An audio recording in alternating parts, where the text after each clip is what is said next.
Welcome, everyone. Thanks for joining us today. We're going to allow a few more people to trickle in, and we'll get started soon.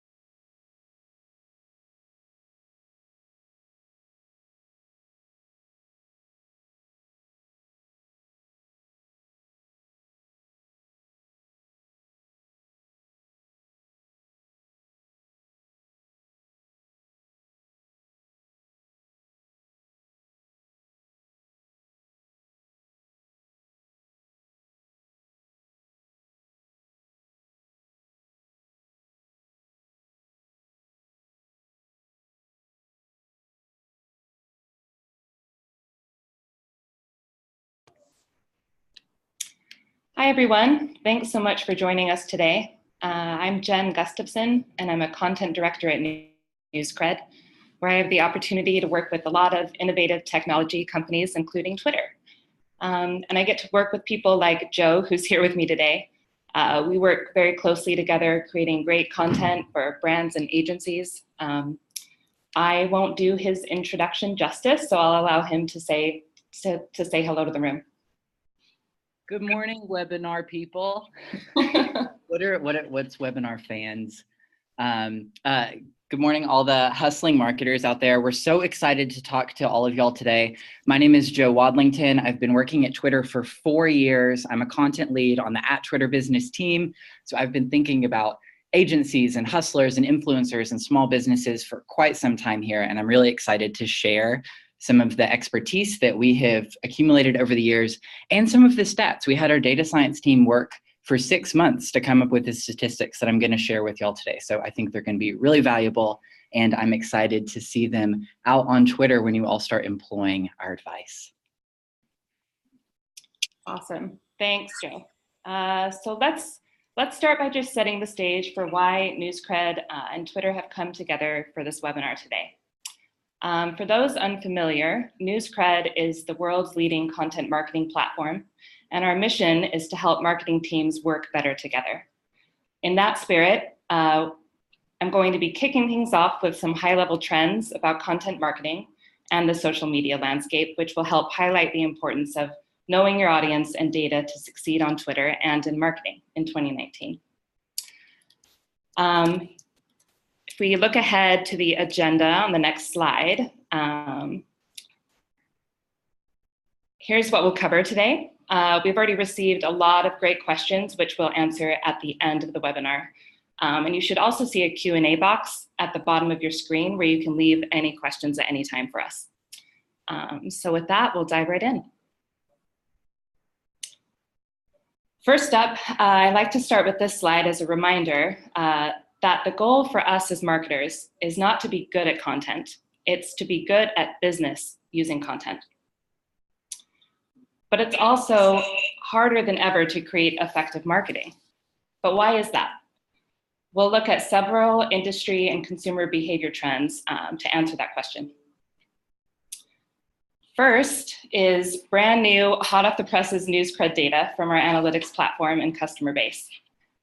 It shows that traffic to brand content marketing hubs from social media has dropped significantly in 2018. That aligns with that BuzzSumo saw in a recent content trends report. The amount of content is increasing basically exponentially, and shares per content piece have seen corresponding drops. Most people here are on marketing teams with more than 4 people. This means that even our own teams don't want to share the content we're creating. And Cantor has also found that integrated campaigns are just more effective.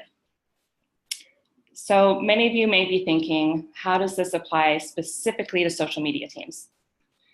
Well, we already pointed out how many teams planning campaigns with social touchpoints aren't including social teams from the beginning of that planning process. Hootsuite also just published new data showing the majority of organizations are using social media beyond marketing teams. That means there are a lot of opportunities for social and content marketers to really take the lead on more internal collaboration and KPI sharing. And really just breaking down those internal silos. We encourage everyone on this webinar to not just take away best practices for making your own campaigns more effective on Twitter, but also look for opportunities to co-create and plan and data share with other teams, both in and outside of marketing. Because really bringing teams together inevitably makes better content. Ultimately, this approach will help you transform your marketing projects and organization into a more effective, more powerful, and more efficient team. And with that overview of industry trends for 2019, I'll go ahead and pass it over to Joe to jump into everything brands need to succeed on Twitter in 2019.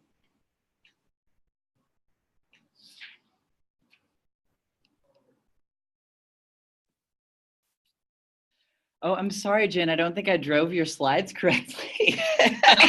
Is there anything that I missed, that I had the wrong slide up, that you would like to touch on again? I think we're good, Joe. Yeah, go ahead. Yeah, go ahead. I think people are here for Twitter. Okay, and looking at the chat, I can also share that all of these slides will be shared out at the end as well. We have your emails now, so we can share slides with you. Don't worry. So let me talk about Twitter. One of the main questions that we get is why Twitter? Because we're never going to pretend that Twitter is the only platform that people are marketing on, and it shouldn't be. We want you to find where your brand fits into every single niche of the internet. And that's one thing that Twitter can give you tons of access to. So one thing we like to start talking about when we begin talking to clients is where Twitter fits into their strategy. Which sections of your marketing strategy should be employed on Twitter so that those pieces can succeed, and what parts will be the best, most appropriate for that. So the number one reason that people come to Twitter is to discover something new. And we have seen this again and again. I've been here for 4 years, and it did not used to be this way. We used to have a window to the world type thing. But now we know that people on Twitter are in an extreme discovery mindset. They're curious.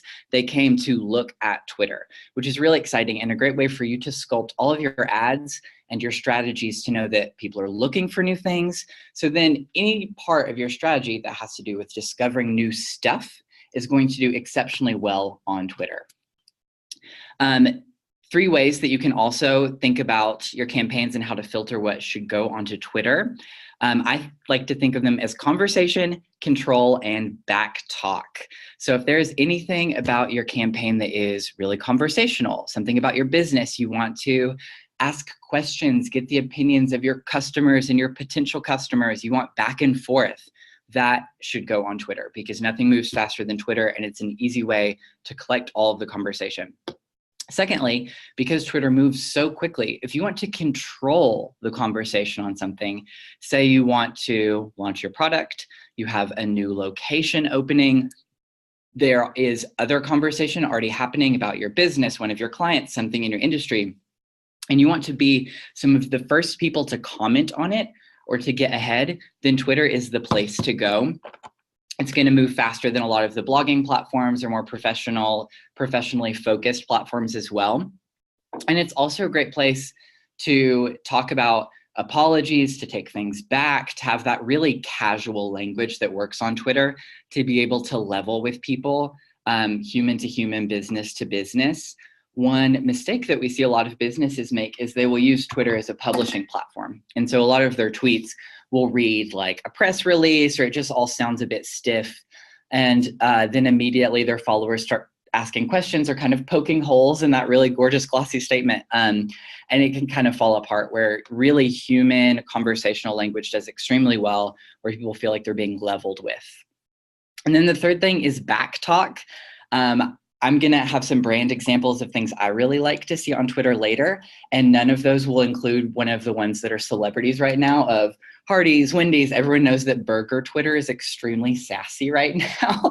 And so it's created this groundswell of other brands also trying to figure out what is the sassiest version of themselves. And so I know we have a lot of trouble when we talk to people who are they have a healthcare client, or they have a B2B or software, or things that are not innately sassy. It would be very odd for your billing software to be extremely bold in every direction when you really want people to trust you with their money. So not everyone can be quite so loud with their voice, but we do encourage you to take the loudest, most human, most conversational, punny, quick version of your brand, and that's the one that should show up on Twitter, even if it's not that punny or quick or sassy. But showing that version of yourself on Twitter will make a healthier account and a healthier presence as well.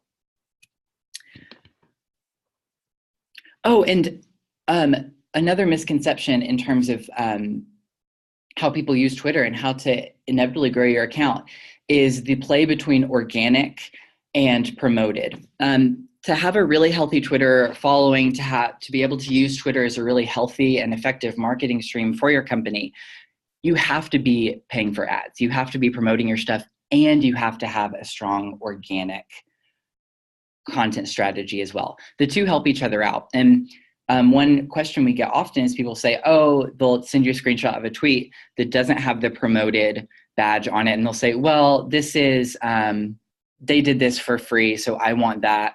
Or I'm sure there are a lot of community managers on the line who have been told by their boss, hey, make us go viral, as if that's helpful whatsoever. And so a big misconception is that you can do Twitter entirely organically and be successful, and that's simply not true. A lot of the tweets that we've seen that are viral, when they get to you, started out as promoted tweets. You put a budget behind a promoted tweet, you can put a few hundred, a few thousand behind it, and then when it runs out, that tweet still lives in the wild. And it may have already gained the momentum that it needed to then get that level of virality. And then all organic strategies on Twitter should be supported by paid content, and all paid strategies should have organic content. So if you're bringing people to your profile, you're running an incredible followers campaign that's magnetizing all these potential followers, and they get to your profile and you don't have interesting tweets, and you're not sending pictures or videos, you don't have a fully filled out profile, then they're going to leave. So you need to have the organic stuff as well as the paid, and then those two work in collaboration. Oh, and if that can be difficult for some folks to think, I want to take a campaign all the way, I need organic, I need paid, and then we recommend putting more budget into a single campaign than running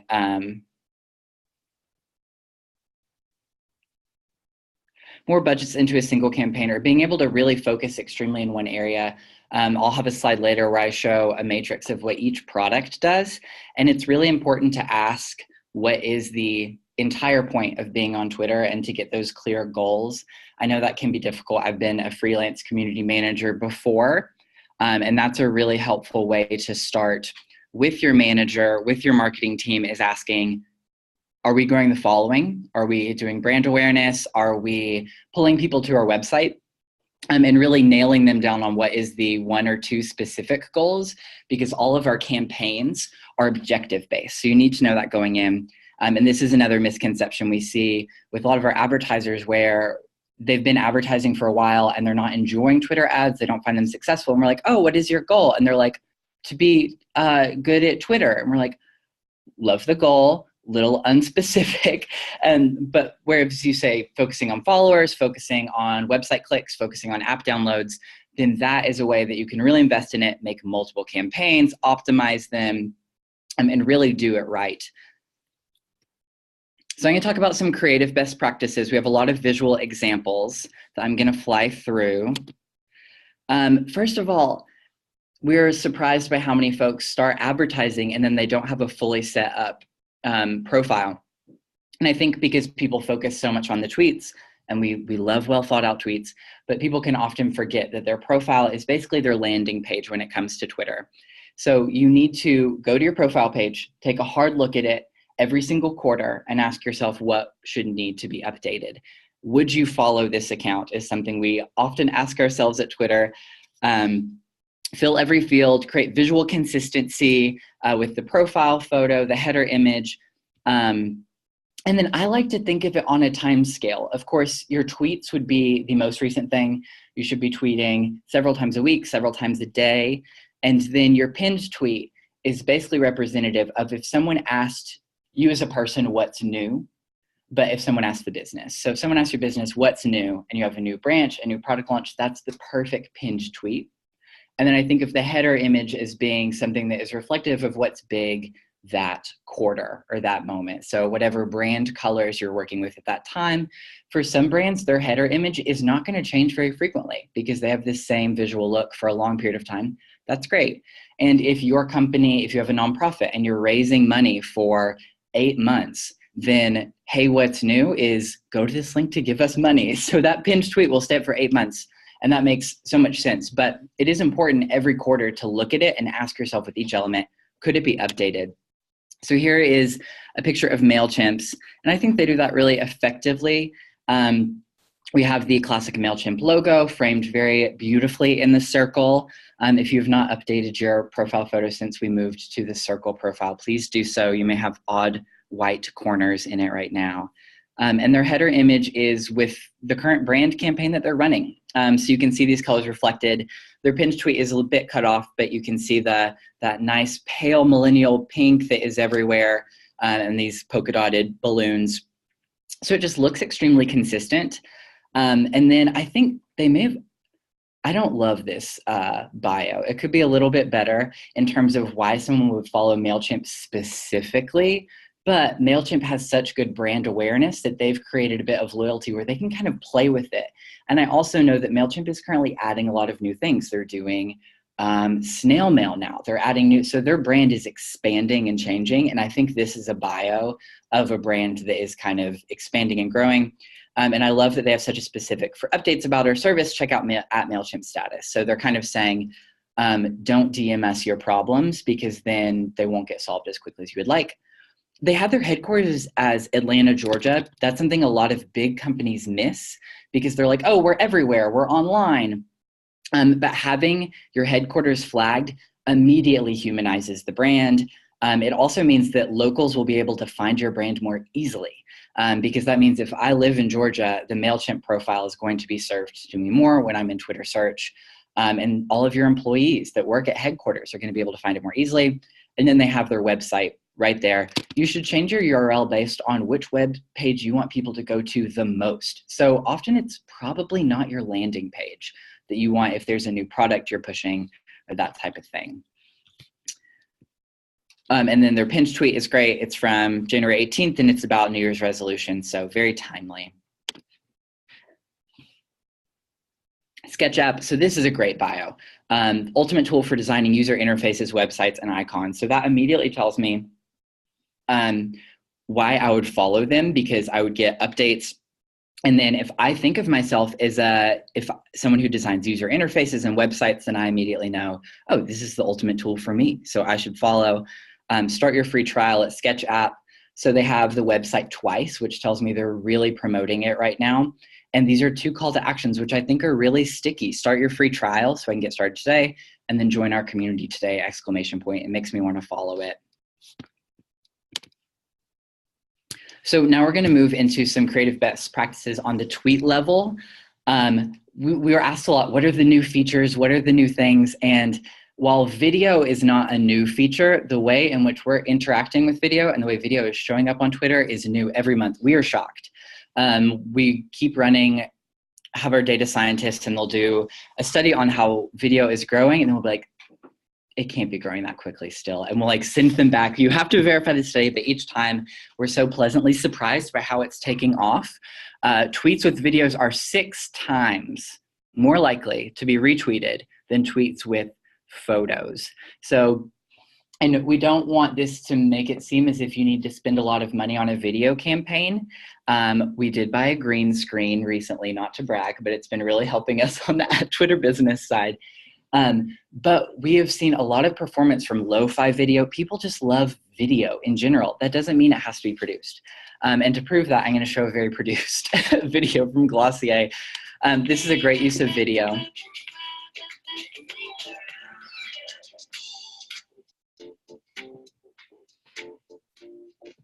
Because it's extremely pleasant to look at. It's beautiful. Beauty Twitter, skincare Twitter, makeup Twitter are huge corners of the Twitterverse, but this is also a tutorial. They're showing you the thing, but they're also showing you how to use it. So by scrolling past this tweet, I immediately already know how to use their Cloud Paint product. It's a pretty brilliant way to have a tutorial in a way that doesn't seem very tutorial-like. And it sounds great. Video is the fastest growing advertising tool. There are 1.2 billion video views on Twitter each day, which is 2 times more than there were a year ago. So again, it's growing extremely quickly. Start talking to your team about what your video strategy on Twitter should be, because this has no signs of stopping, and you don't want to be passed up by all of your peers in your industry and in 6 months say, oh, why don't we have a video campaign? In-stream video ads have been shown to increase ad recall by 70% and lead to 6% higher purchase intent compared to people who weren't exposed to video ads.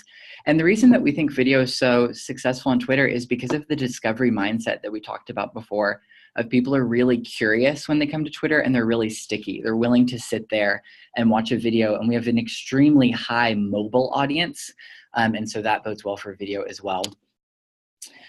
Images. So tweets with images perform better as well. Easy to create, adjust. So this pro tip is about having templates. Even though I work at Twitter, we are on a very scrappy team. So I fully understand and empathize with the idea of not having tons of resources. So when people say we need images on every tweet, we need videos, that can seem pretty daunting. And it will move you into a place where instead of tweeting every day, you're tweeting like one gorgeous tweet a month, which is definitely not the ideal. And one thing we've found success with is creating templates. So we'll have our designer, instead of having them create every single image, we'll have them create a template, and then that we can adjust, that we can make non-designers can use and adjust, and then we'll have approved stock photos or images that we can drop in for each one. And so you can see 2 Salesforce images right here. And this is clearly a Q&A series that they've created on Twitter, #MakeChange series. And then with each person who's going to be part of the series, they're going to drop a different image in it to this template. And it's a great way to brand it visually across all of the tweets.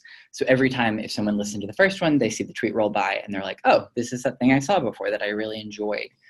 And it's surprisingly a very easy thing to do from a very scrappy and low resource standpoint, to create a template that immediately brings visual consistency to your tweets. Another example of templates, I like these. The color's changing, but the rest is all the same. Hashtags. So when this was sent to me, normally I edited the presentation beforehand, and I saw this hashtag, this like blue hashtag right here above pro tip, and I left it as a bad example of what not to do. Because since things are on Twitter, people love adding hashtags as a visual element. They just feel like, oh, I'm on Twitter, home of the hashtag, inventor of the hashtag, so I gotta shove a lot in. And it is odd to be coming from Twitter and say use fewer hashtags, but please use fewer hashtags. Only add a hashtag if you are purposefully linking to the broader conversation. Unfortunately, we see tons of ads where, say it's a website card, where the goal is to bring people to the website, that they click through on the image, and then the person will add hashtag marketing, hashtag ad, hashtag campaign, and now you've created 4 other links that go to completely different things. So you've reduced the power of your website card and the link, and people are not going to click on to your website, they're going to click on these other things. And Twitter is so electric and lively, and that's wonderful, but that means someone will click on hashtag marketing, and then they're going to be blown into the liveliest discussion about marketing, and your ad is far in their past. So reduce your use of hashtags and have them stay in only places where they'll be extremely powerful. And most likely that means using fewer of them. And then here's some great hashtags in this grid that we love and use often, and are great ways when you are out of tweet ideas, or you're asking, like, you want to create account liveliness, but you're not sure what to bring. I would suggest all 6 of these right here. We've seen a lot of success with them. Tweet threads. I love tweet threads. And they're easier to make than ever. This is another one of the design things where we see Twitter users are using Twitter in a certain way, complaining about it, being creative in how they go about it. So we made tweet threads a product priority, and we've made them much easier. And the new update allows you to publish a tweet thread all at once. So you can write 6 tweets at once, add your images, add your links, and then publish them all at one time, as opposed to publishing one, hit reply, publish the second one, hit reply, which I think is really wonderful for brands, because sometimes you want to publish them as a really pristine thread that no one has jumped in and commented on quite yet, especially if it's a sensitive issue or if it's a brand rollout and you want to create that momentum, that drama, and you don't want people jumping in being like, what are you talking about? I heard this. You can publish them all at once. So that's really nice. And tweet threads, of course, are very tall. They take up a lot of room on the timeline. And we love tweet threads as well as a way to bump a tweet from the day before, from another time of day. So you can publish, if you don't want to publish them all at once, you publish your tweet. And then a few hours later, when a different time zone is now awake, you reply to yourself and have another witty observation about your own update. And then that pulls both tweets to the top of everyone's stream. Follows and retweets. Twitter is not just about who is following you, but it's also about who you are following. Another great way to fill out your content calendar is to retweet. Make friends with peers in your industry, have banter. Monterey Bay Aquarium is incredible on Twitter. And if you look at their pinned tweet, is just the ocean. Retweet if you agree, which I've retweeted this one before because I definitely agree. Find good accounts to follow and improve yours. The best inspiration that we get on Twitter comes from other people who are tweeting. And if you're on Twitter, if you have a rich account, that is a great way to, every time you log in, you're seeing marketing inspiration and other interesting things going on. You don't want your account to only be following a handful of people. Although I will say, at one point KFC, their account was only following 11 people, and all of their names were either an herb or a spice. So it was like 11 herbs and spices, which is what, so that's really creative and silly. But other than them, I would, I would suggest following people that you think are interesting, and definitely people in your industry, to create conversation. And as a former community manager, retweets is just a great way to fill your content calendar, to keep your account lively while not always having to talk about yourself. It looks very magnanimous, very generous to be retweeting others. And followers really like it. They like following you and seeing who inspires you come into their stream as well. It's another way to add value. Yeah, here's some great. Dear Wendy's, do you prefer the Marvel or DC universe? And then Wendy's says Marvel, and Marvel Entertainment jumps in. So clearly they follow Wendy's, they found that. And then DC Comics also talking to Wendy's as well.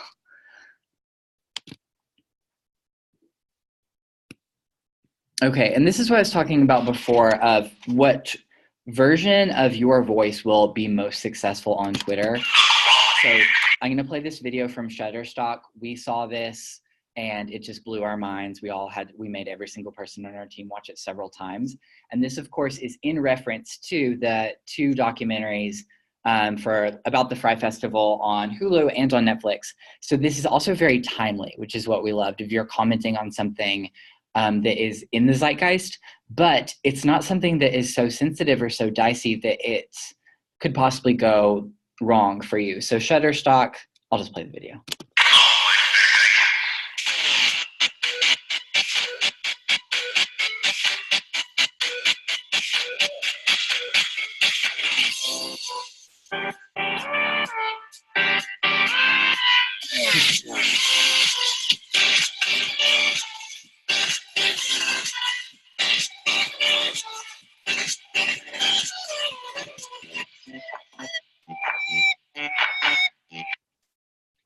If you were dancing during that video, that's the correct way to go about it.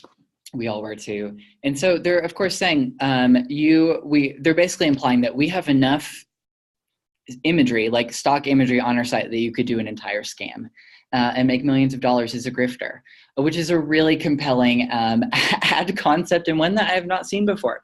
So this is clearly something that they started on Twitter. It's a sassier and a bit riskier version. And because it is so zeitgeisty, it will be more successful on Twitter than anywhere else. So perfect way to think of what campaigns should be running on Twitter.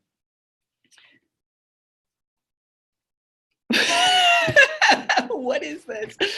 I love it. So clearly this is in getting ready for the big game. So coming into sports Twitter and dog Twitter as well, which because of the Puppy Bowl, those are, we've seen on Twitter, there's a huge Venn diagram overlap. So it's actually pretty brilliant. And then it's unexpected as well, but it's nice because it's getting ready for the big game and people already know exactly what you're talking about. And this is another zeitgeisty approach. So one popular Twitter dialogue is whether a hot dog is a sandwich or not. If you want to immediately create conversation, just weigh in on that. And one of my, I was talking about someone last night actually, is are PopTarts ravioli? Which if you think about it, they could be. And so PopTarts pin tweet is public service announcement. Pop-Tarts are not ravioli. Pop-Tarts are not sandwiches. They will never be a Tide Pod flavored Pop-Tart. Have a nice day.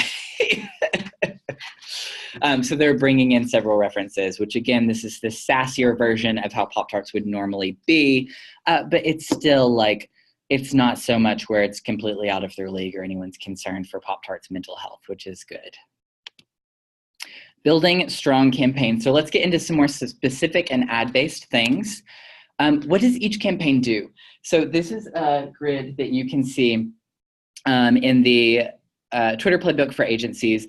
And this is what I was referring to before as getting your team zeroed in on what is the objective, what is the real need. And so you can see if tweet impressions is the thing that y'all really want to focus on. So you want as many people to see your tweet as possible.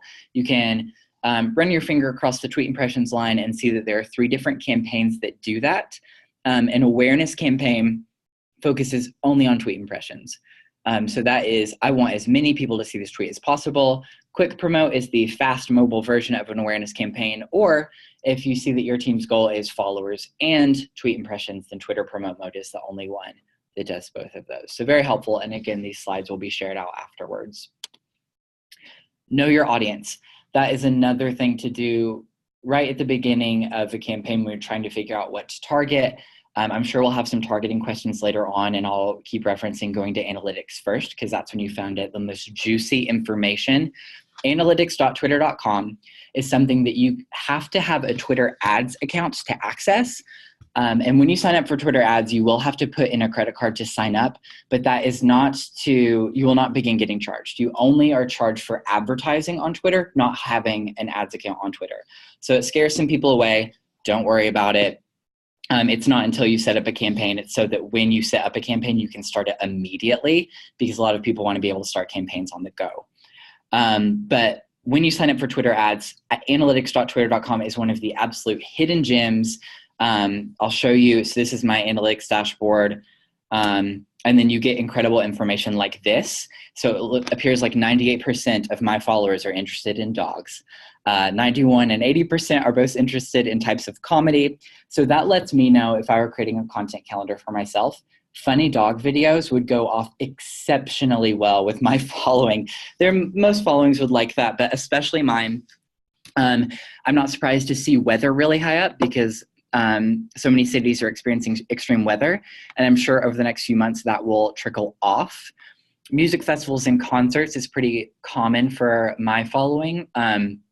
Though space and astronomy, while I do have a lot of scientists in my Twitter community, I think that's probably because Ariana Grande released a song called NASA, and I think the discussions about NASA have gone up so much in my following that now space and astronomy appears to be ranking. But I think it's a misnomer. And then sports news and sporting events are high for me right now.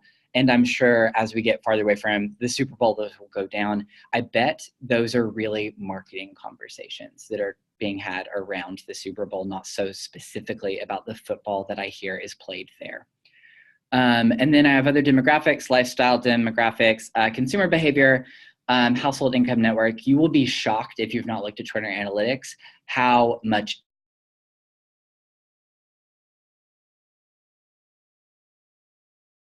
to narrow down how should you sound, who should you target, go to analytics first and all of your answers will be right there. Being data-driven is definitely helpful, and experimenting with new content every week is rewarding in the long term.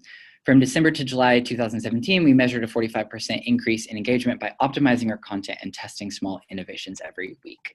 So this is a social media manager from HelloFresh who we've worked with before, and speaks to how valuable it can be to have a campaign running for a really long period of time and optimizing it and tweaking it. And this is what I talked about before of really having the one goal and going after that fully. It is better to de-emphasize and defund other tangential goals to really focus on the central one. Run a campaign for a good long period of time and tweak it. And that is how you're going to find the best voice, the stuff that your followers love, respond to, and that it's a hit every single time. Find your dog comedy Venn diagram. 84% of Twitter users made an online purchase in the past month compared to 74% of people who don't use Twitter. So they got money, they're spending it. And 31% of Twitter users made a mobile purchase in the past month. So Twitter is extremely mobile. We're a mobile we started on mobile. The reason that tweets were 140 characters was because that was the text limit back when we were all using T9. So we're born on mobile. So it's not a surprise to find that we have more mobile purchases than most web platforms. Quick campaign tips, and then we'll move into questions. Emphasize urgency. So when I showed the example from Sketch and they were saying, join our community today, that's great. Adding today to things, Twitter is very instant and quick. So people on Twitter are used to jumping to things. They respond really well to language like sign up today. Also, a fun thing to do on Twitter because people move so quickly is you can start a sale on Twitter and say like this sale is going, use this coupon code for the next 2 hours, 5 hours, and create that sense of urgency. And then after 5 hours, delete the tweet. And that's a great way to create that drama and that rushingness. Discount by percentage. We've seen that people prefer, we'll of course do a lot of ads where it's like $10 off, $20 off. People prefer a percentage for whatever reason. Maybe it's just because people are bad at math. I know I often get excited by a 10% off coupon and then I see like, oh, that saves me $1. Well, I'm already here.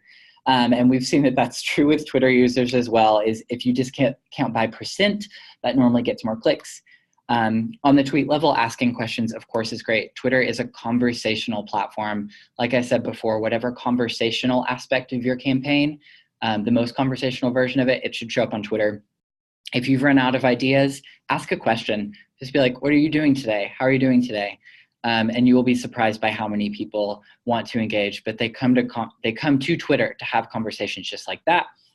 Number 4 is be open. We have been shocked by the things that have taken off for us. And that goes back to having a healthy following, being inspired by people who are not in your industry, who wouldn't necessarily think would have a good account. Everybody who is a top Twitter account right now was taking risks 6 months ago, a year ago to optimize to get to the place they are now. So be open to what time zone may be good for your tweets, what type of content your people love. Take a few risks and experiment. Your analytics, again, are a great kind of guide light for if your boss, your peers are like, why are we doing this? And you can say analytics, because our followers love dogs. And then flash the logo. This is a video specific tip. Along with other video specific tips, I will say always have subtitles in your video. This doesn't count if it's a lo-fi video, a Periscope you're doing at that very moment. But if you're producing a video, we've all been on the train, you're looking at your phone, a video starts playing, you don't have your headphones in, and you're like, well, it looks nice, but I don't know what they're saying. So definitely have subtitles on every video. And then flash your logo at the beginning. One advertising trend I'm seeing is people do kind of the documentary style where you don't know what company is until the end and it's a big reveal. I think that Super Bowl a few years ago kind of really started that trend, and that does not work on Twitter. People are moving very quickly. So yes, you can build drama, but have the logo and your brand colors appear on screen within the first few seconds of your video. If your video is long, if it's short, just make it clear who it's coming from very quickly. And that is the last of my, not the last of my quick campaign tips, but the last of mine for this slide. I think we're ready for questions. And by the nods of my team in the room, it looks like we have a lot. Awesome. Thanks a lot, Joe. We've seen a ton of good questions coming in throughout the webinar. So we've curated a list here. And so Joe, I'll ask you the first question. Someone asked, how can I better understand my audience on Twitter? The analytics dashboard that I showed is definitely the first place to start. And then some specific things I would say from that is go to interests first, go to time zone first, and then go to device first. Those would be the three that I would look at because there's a lot of information on analytics. And I say those because that will shape your content. Interests, basically think of what should I tweet about. Device, how should I format this? Because if you know, most of your audience is on mobile, most of your audience is on desktop, most of your audience is on a Google phone. Really helpful when you're doing your creative materials for what filter to put them in, what aspect ratio. And then the time zone is super helpful if you know you need to queue your tweets, if you should tweet at night. A lot of people have seen success simply by moving the tweets that they were already doing back a few hours or up a few hours, because you want to tweet when your people are actually online. Cool. We're also seeing a lot of people looking for some more B2B examples and insight into B2B best practices. So Joe, what are some B2B best practices, especially for those B2B maybe organizations that might seem a little more boring? Do you still recommend video for those brands? I absolutely still recommend video. And Jen, I know you work with a lot of people in this industry as well, where it's like businesses that they're extremely necessary and they're important to their customers, but they're just not the type of business that bodes a lot of content. So I would always say, look around at what you do have, because Twitter is a place for nerdy niche people. There will be followers who care so much about lumber and lumber quality and the types of burls on every 2x4. And so you will be shocked at what people can be interested in. I used to run a Twitter account for a cabinet knob company. I've done Twitter for HVAC and air conditioning, and we found content. So it is absolutely difficult at first, but I think leaning in about doing a how-to video about winterizing your home and how to change your HVAC for that time. Feature the employees that already work for you. Pictures that have tweets that have pictures of people and when they're smiling always looks good. So highlighting your employees makes your B2B brand seem more human, which is always a really good thing. It's key to use the audience that is already going to your site. Make sure that you have your conversation tracking correctly set up and using tailor audiences for targeting. So that's a great way to dig into that niche audience. If people are already going to your site, then you know you have them and you can have really deep conversations. You can retarget your ads to go to people who have already been to your site.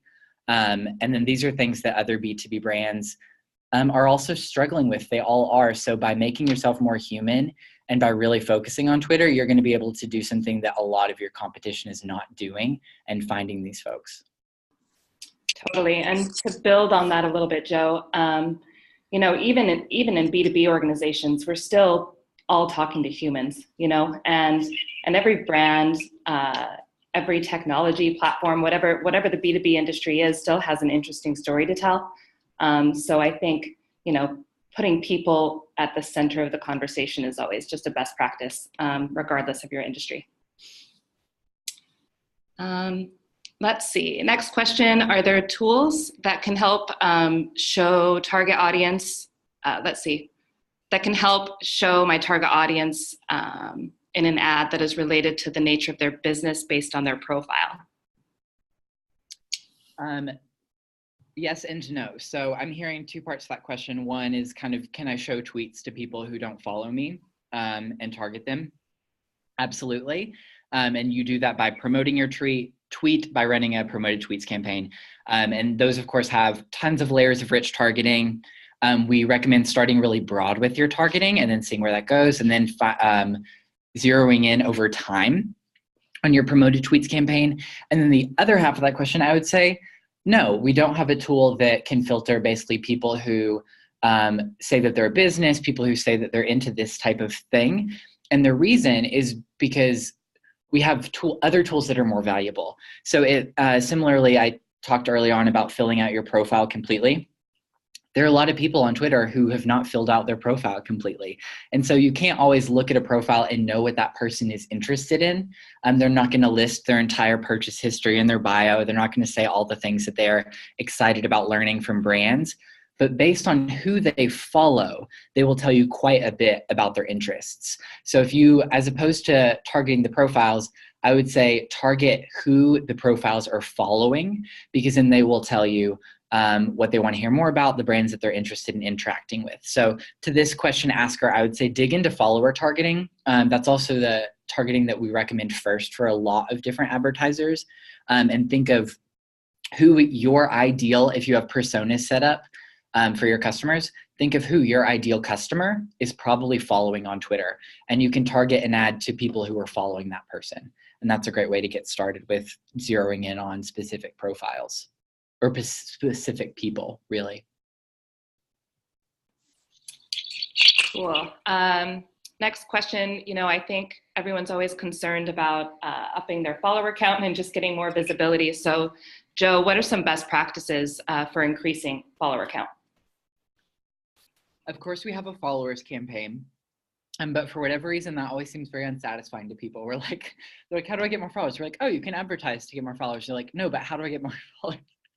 And so aside from the followers campaign, which we recommend people have an always on followers campaign, where it's just constantly in the background. So even if that's one of the ones that you're putting a lower amount of ad dollars behind, it's nice to create a healthy trickle of followers that are coming in, because as part of the way that Twitter works, I look at an account that I think is interesting and I see how many followers they have. And if they have a healthy following that is growing, even if those followers are coming in because the account is being promoted, it still means you have a healthy growth. And accounts that are already growing get more growth. Does that make sense? If I see people are following this account, I want to follow them. I will get notifications from people, my friends who start following other accounts. Additionally, you have to have a healthy presence to win those people over.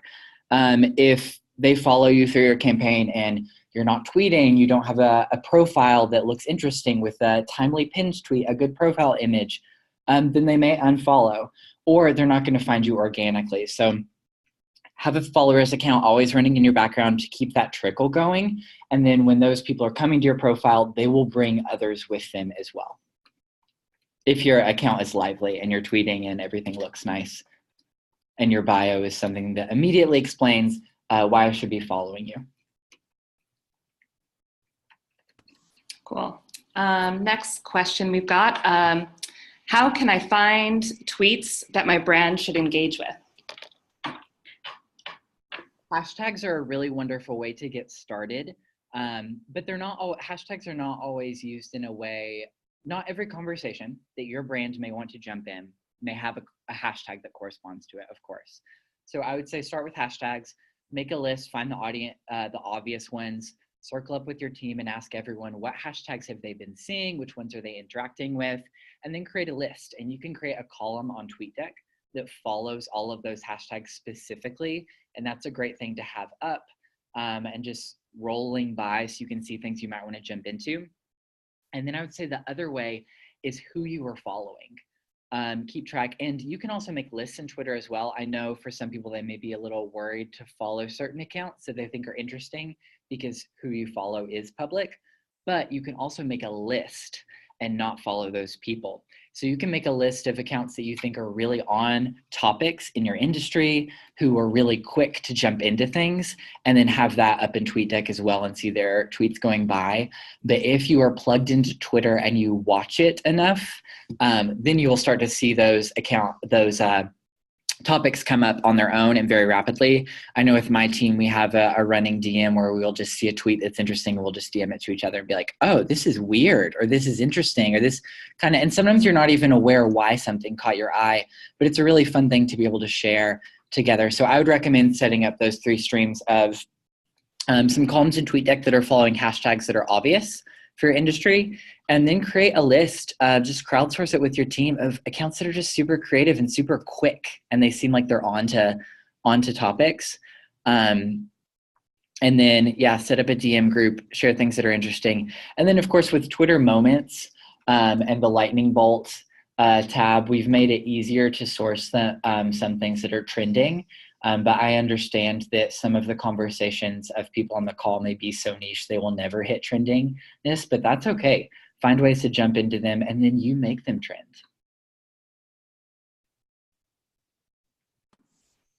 Okay, I think we have time for maybe one more question. Joe, what do you think about any tips and tricks for a first-time social media coordinator?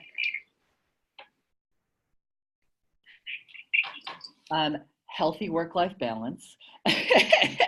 Talk to your team about when you will be expected to be online and when you will not be expected to be online.